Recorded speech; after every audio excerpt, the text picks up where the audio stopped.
ሁኔታ መሰለ? ወይዘሮ ወርቄ አይናቸው ጉድ ተመለከተ። በስከርጅና ልጃቸው የት እንደሰነበተች የወደቀችበት ጠፍቷቸዋል። ሰራተኛዋ ከአጋቹ ጋር ስትሄድ አይቻት ነበረ። ምናልባትም በሱ ቁጥጥር ልትውል ትችላለች በማለት ለወይዘሮ ወርቄ ነገረቻት። ወይዘሮ ወርቄም ወደ ማገቻ ቦታው ሲሄዱ በአለም ምትክ የወዲት ተተክታበታለች። ይባስ ብሎ በጥፊ ሲያጠናግራት እጅ ከፈንጅ ያዙት። እኔን ደፋር ሰው ነህ፣ እንዴት እጅህ ለጥፊ ትዘረጋለህ እያሉ ማፋቸውን ከፈቱ። ወይዘሮ ወርቄ አሁን ምንም አማራጭ የላቸውም። በአጋቹ ቁጥጥር ስር እሳቸውም ውለዋል። አለም ወደ ቤት እንድትመለስ ፍቃድ ጠይቀዋለች። ይህ ሰው ግን በቀላሉ ሊለቃት አልፈለገም። ለምን ቢባል የገቢ ምንጭ ነሽ፣ አንቺን ያገኘሁበት ቀን በምን የተባረከ ነው። አንቺን ለቀቁ ማለት ላገኝ የምፈልገውን ገንዘብ በቀላሉ ማግኘት አልችልም ማለት ነው። ስለዚህ እኔ ጋር ትቆያለሽ፣ እንደውም አንድ ሀሳብ መጥቶልኛል በማለት አለም አስተሳሰብ ሳይማረክ አይቀርም።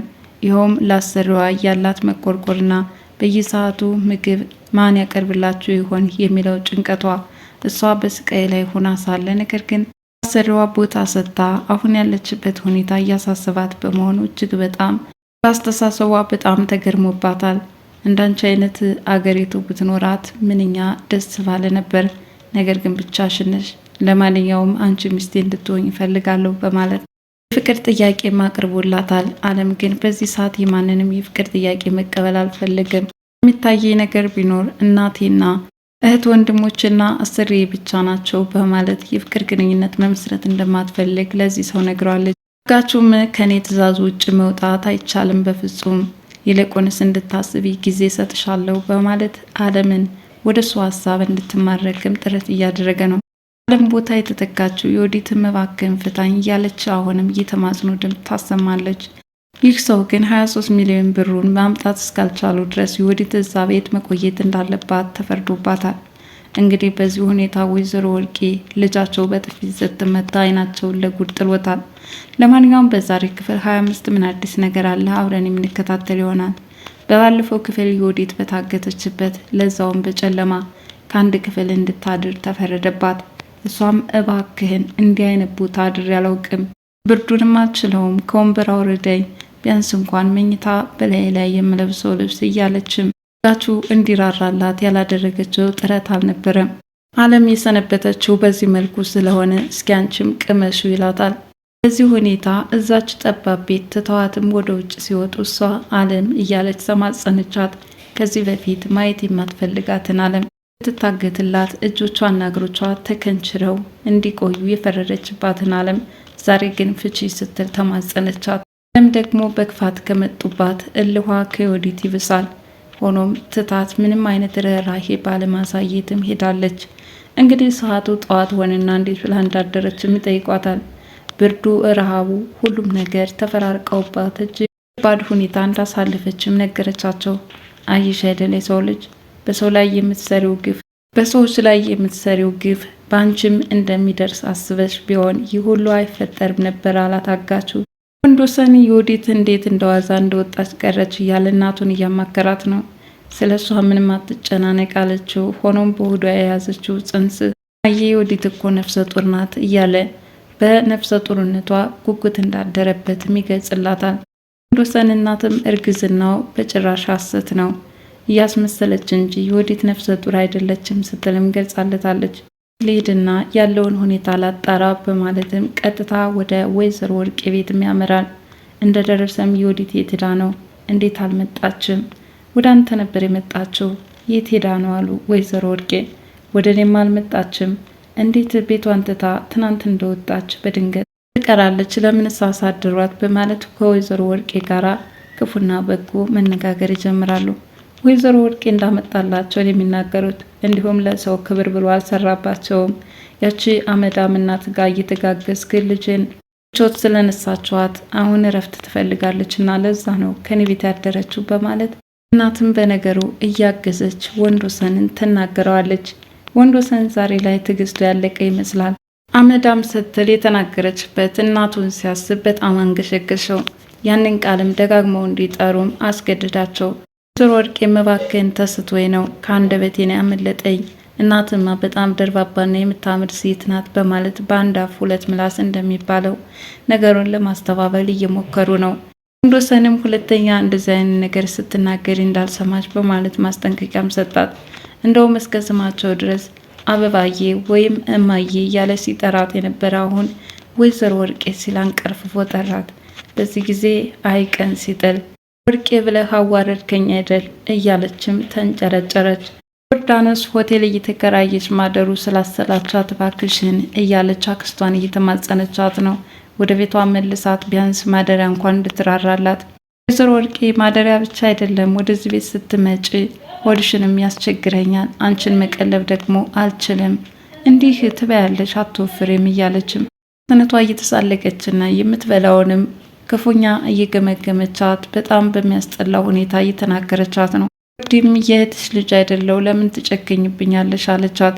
እህቴ ስለሆነች ነው የተናደድኩባት። እንደውም ያንቺን አባት ባታገባ ኑሮ እንዲህ ህይወቷ ጎስቋላ ሆኖ ባልቀረ ነበረ። እሷ ምክንያት እድሜ ልኬን እንደተቃጠልኩ ኖርኩ እያለችም እህቷ ትዳር በመያዟ ደስተኛ እንዳልሆነች እየገለጸች ነበረ። ወንዶሰን ወደዛ ቤት ይሁዲትን ፍለጋ በሄደበት አጋጣሚ እንዴት ከወንዶሰን ጋር የሄደች መስሎ የነበረ የት ሄደች እያለችም ፀሐይን ጠይቃታለች። ፀሐይም ካጋቹ ጋር ሳትሄድ አትቀርም አለቻት። አንቺ እኮ ምንም የሚያስጨንቅሽ ነገር የለም በዚህ ሰዓት አልጣፈጠ ብቻ ነው፣ እኔ ግን ብዙ የሚያስጨንቁኝ ጉዳዮች አሉ በማለት በሰራተኝነቷ በሞራሏም እየመጣችባት ነው። አለምም ቀጠለች። እንግዳውስ የሚያስጨንቅ ከባባድ ነገሮች ከበፊታችን ይጠብቁናል አለቻት። ታዲያ ዮዲት ካጋቹ ጋር እንደሄደችም ስትሰማ ወይዘሮ ወርቄ እንግዳውስ አንዳች ነገር ይኖራል በማለትም ሊጠራጠሩ ችለዋል። ዮዲትም በታገተችበት ሆና ባካችሁ ራበኝ ጠማኝ እያለች አጋቹን እየተማጸነች ነው። ረሃብም ጥምም እንዴት እንደሚያደርግ እስኪ ቅመሽው፣ አየሽ ጭካኔ የቱንም ያህል ዋጋ ያስከፍላል፣ እንድትለቀቂ 23 ሚሊዮን ብር ቶሎ ዱብ አድርጊም እያለ ያጨናንቃታል። ዮዲት 23 ሚሊዮን እንዴት አይነት ዘመናዊ ነህ? ትስ ደፍረህ ትጠራዋለህ? መከፈል ይከፈልሃል፣ ይህን ያህል ግን ማንም አይሰጥህም አለች። አጋቹም ሞባይል ውስጥ ያለውን መረጃ ጋር በማመዛዘን ነው ይህንን ልጠይቅሽ ቻልኩት፣ እንደውም ከብሩ ይልቅ እዚህ ያሉ መረጃዎች ይበልጣሉ በማለት ዮዲት የተነጋገረቻቸው እጅግ ከባባድ መረጃዎች እንዳሉ ያስረዳታል።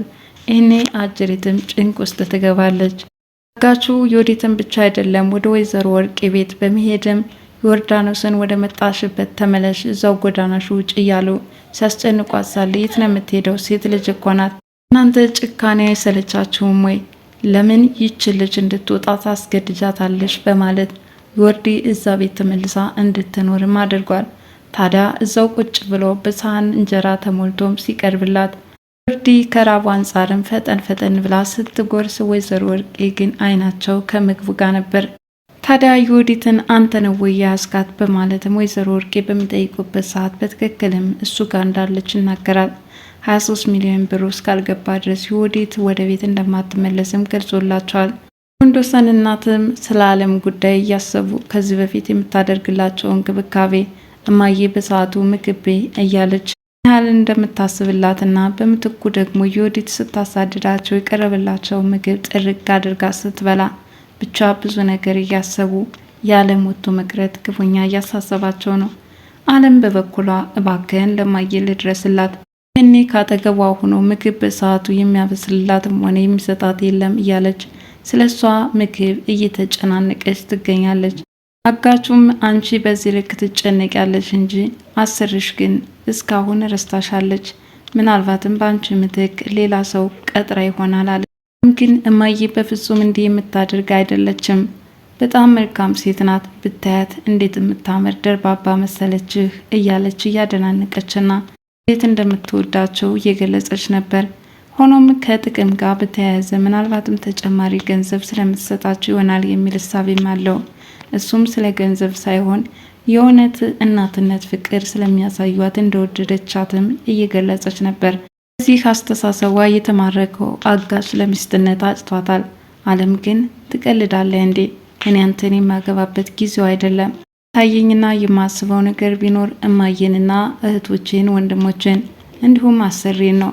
ከአንተ ጋር ምንም አይነት የፍቅር ግንኙነት እንዲኖረኝ አልፈልግም ስትል መልሳለች። አጋቹም ያው በለመደው እኔን እሺ ብለሽ ፍቅሬን ካልተቀበልሽ ቤተሰቦችሽን አግትብሻለሁ እያለ እያስፈራራት ነው። አለምም እስኪ ላስብበት የሚል ወላዋይ የሆነ ሀሳቧን ሰንዝራለታለች። ወይዘሮ ወርቄም ስትበር ዮዲት የታሰረችበት ክፍል ደርሳለች። አለም እጆቿ የታሰሩበት ቦታ የተቀመጠችበት ወንበር ዮዲት ተቀምጣበታለች። እነዚህ በቅንጦት የኖሩ የሀብታም ቤተሰቦች የማንን ልጅ ነው በጥፊ የምትማታው?